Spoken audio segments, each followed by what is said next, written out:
Assalomu alaykum hammaga. Bugungi darsimizda sizlar bilan 90% marketologlar va tadbirkorlar qiladigan xatolar haqida gaplashamiz.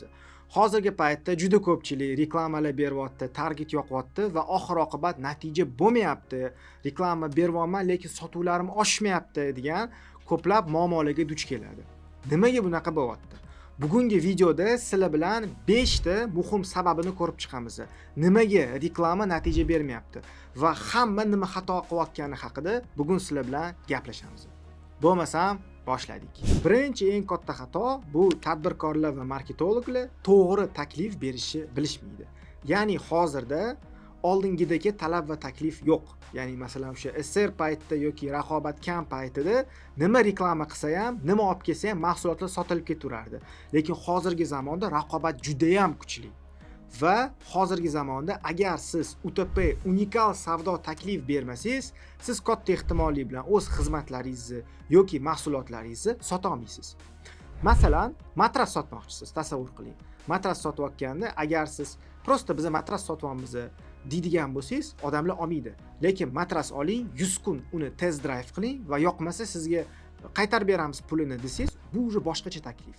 Ya'ni siz qaytarib bo'lmas taklif, raqobatchilaringizdan boshqacha bo'lgan taklif yaratishingiz kerak. Shundagina sizdan iste'molchilar mahsulot sotib olishadi. Ovqat biznesini misol qilib oladigan bo'lsak, aytaylik, Avis korxonasi bizga shirin ovqat sotmaydi. O'zi ovqat shirin bo'lishi kerak. Agar ular bizda mazali lavash deganida, bu reklama yaxshi natija bermas edi. Ular nima qilishyapti? 35 daqiqada biz sizga yetkazib beramiz deyishyapti.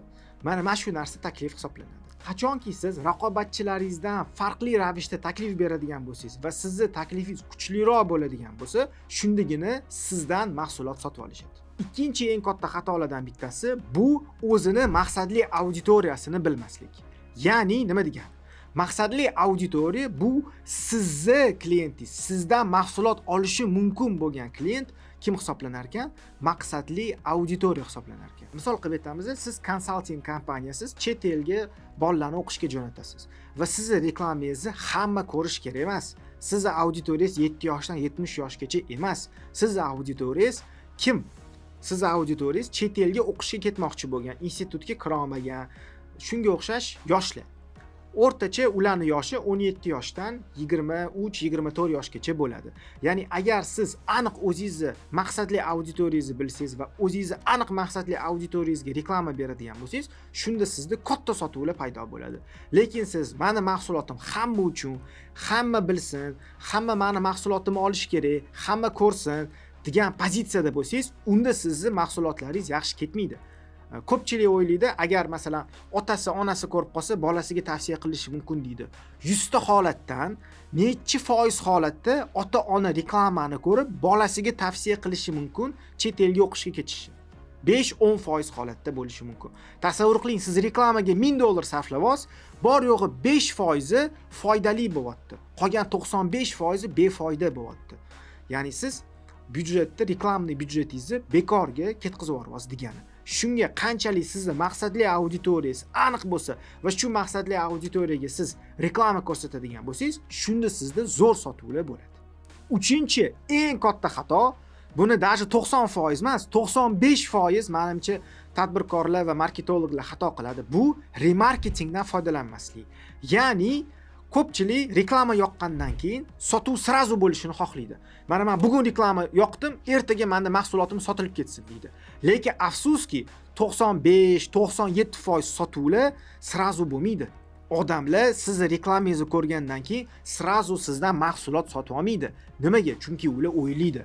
Ular solishtiradi, ular sizga faqat ishonmaydi, ular qiymatini ko'rmayapti, ular raqobatchilar bilan solishtiradi, ularni hozir puli yo'q, oylik keyingi oy tushadi, ularni pul keladigan joy bor, ularni esidan chiqib qolishi mumkin. Va hokazo sabablari juda ham ko'p. Biz nima qilamiz? Reklama yoqqanimizda natijani sirazu xohlaymiz. Lekin eng katta sotuvlar qachon paydo bo'ladi? Remarketingda paydo bo'ladi. Ya'ni sizga like bosgan, qiziqqan, sizga yozgan, sizni videongizni prosmotr qilgan insonlarga qayta reklamangizni ko'rsatsangiz, qiymatlarni ko'rsatsangiz, o'shandagina insonlar sizga ishonchi oshib boradi-da, undan keyin sizdan mahsulot sotib olish ehtimoli ko'tarilib ketaveradi. Eng asosiy katta sotuvlar qilib beradigan narsa bu remarketing. Undan tashqari sizdan olgan insonlarga qayta sotish. Bu narsa retention marketing deyiladi. Mana shu qayta sotuvlarga yoki sizga oldin qiziqqan odamlarni ko'proq progress qilib, ko'proq mahsulotlaringizni qiymatini ko'rsatishga urg'u bermaydi ko'pchilik marketologlar va tadbirkorlar va nimaga menda sotuv bo'lmayapti deb tushunmaydi.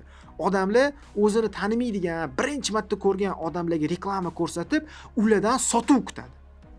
Bu narsa esa o'z navbatida xato hisoblanadi. To'rtinchi eng asosiy narsalardan bittasi bu to'g'ri reklamni kreativ yaratishni bilishmaydi. To'g'ri reklamni kreativ degani nima degani? Bu siz televideniyega qo'yadigan, targetga qo'yadigan, internetga joylaydigan reklamingiz reklamni kreativ deyiladi. Ya'ni reklamni kreativ eng asosiy vazifasi bu odamlarning diqqatini ushlash. Bu 1 sekund ichida odamning diqqatini ushlash.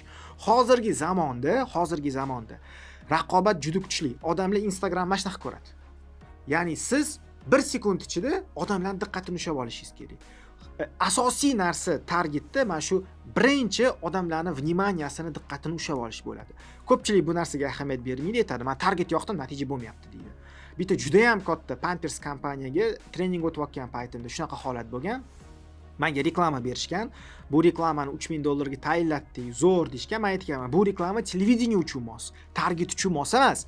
Agar hozir biz reklama beradigan bo'lsak, pulimiz havoga uchib ketadi. Odamlar reklamani oxirigacha ko'rmaydi va qiziqmaydi deb aytganman. Ular $6000 reklamaga ajratishgan. Men o'sha test sifatida $100-200 yoqib statistikani ko'rsatmoqchi bo'lganman. Oqibatida 99.9% odam prosta 1 sekundda ham ko'rmasdan o'tkazib yuborgan.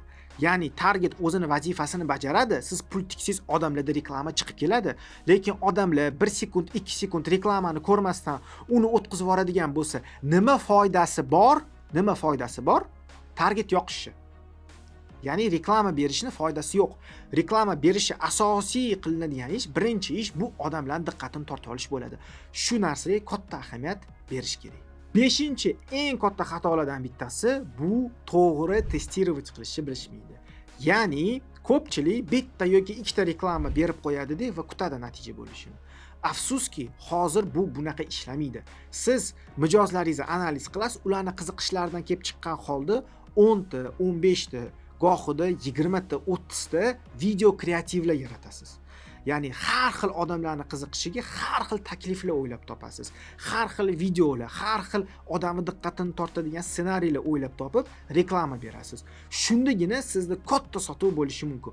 Lekin agar siz bitta dona videoni yoqib qo'yib, "Men target yoqdi, menda natija bo'lmayapti" desiz, albatta sizda natija bo'lmaydi. Chunki har doim testirovat qilish kerak.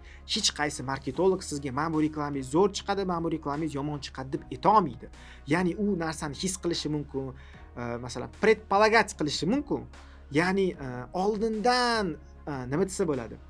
Oldindan his qilishi mumkin qaysi reklama yaxshi chiqishini, lekin aniq hech kim ayta olmaydi. Ya'ni anig'i qachon kelib chiqadi? Anig'i odamlar ko'rganda kelib chiqadi. Ko'pchilik tadbirkorlarni va marketologlarning xatosi nimada? Ular o'ziga qarab qaror qabul qiladi. Menga bu reklama yoqdi, men bu reklama yoqmadi. Значит, men bu reklama yaxshi ishlaydi, men bu reklama yomon ishlaydi degan noto'g'ri fikr bilan qaror berishadi. O'shani hisobiga ularning ishi yurmaydi. Lekin zamonaviy marketologlar, zamonaviy tadbirkorlar nima qilishyapti? 10 ta, 15 ta har xil kreativlar, videolar yasashyapti-da va 10 ta videoni bitta vaqtda o'zida reklamaga berishyapti. Hozirgi zamonaviy digital marketing, ya'ni Yandexdagi, Googledagi, Target, boshqa platformadagi reklamalar sizni 10 ta reklamangizni yoqib, qaysi biri yaxshiroq bo'lsa, o'shani ko'proq reklamaga ko'rsatadi. Ya'ni 10 ta video yoqsangiz, bitta, ikkita eng yaxshisi qoladi, qolgan 8 tasi avtomatik tarzda o'chadi. Sizga 10 ta videodan 5 ta klient kelgan yaxshi yoki ikkita eng yaxshisidan 50 ta, 100 ta kelgan yaxshiroq? Albatta ikkinchi variant yaxshiroq. Nima qilasiz? O'xshamagan reklamalarga pul tikib. Ya'ni har doim testirovat qiling.